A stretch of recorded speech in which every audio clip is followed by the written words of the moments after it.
Welcome to the Mr. Golf Tips, and today's golf tip is going to cover how to get out of the sand or a bunker in a simple manner.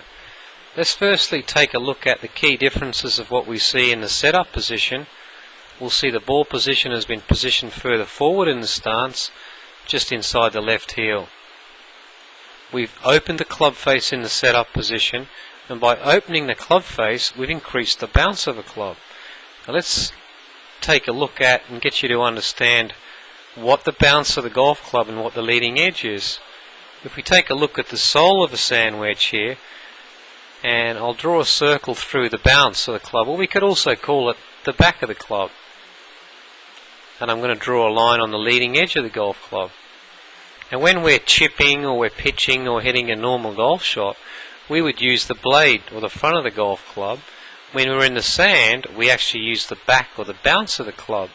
In the sand, we don't actually hit the golf ball, we hit the sand, and the sand wedge will actually bounce the ball out of the sand. Let's go back to our main page. Now we'll see I'm actually holding the sand wedge slightly above the sand, which is what we need to do in the rules of golf, because we're not permitted to ground our club in a hazard. Now if we take a look at the rest of the setup, we'll see it takes on a fairly similar resemblance of what it would do in a normal shot or in a pitch shot. Still see that I'm fairly centered on the golf ball. And we'll take a note, when we take the backswing back, we'll hinge the golf club up.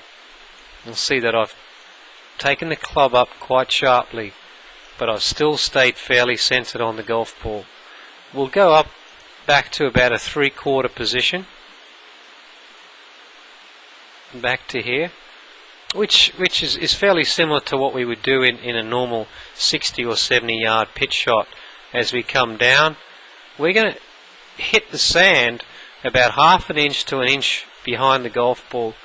If anything, we'd rather hit slightly behind the golf ball than too far forward, because if we hit too far forward of the golf ball, we'll tend to find that we'll thin it or hit the golf ball first and it'll shoot over the green.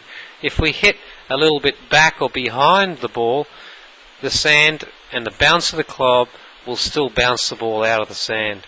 Let's take note here, as we come down, we hit into the sand, we go back, and we go up to a full finish.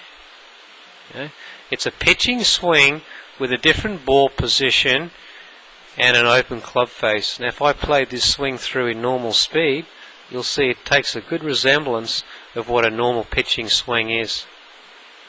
Okay, so going back again, key differences are ball position, open club face, and we don't hit the ball, we hit the sand, and we use the bounce of the club. I hope this helps your game, and remember, our major goal is to get out of the sand and make 1 or 2 putts.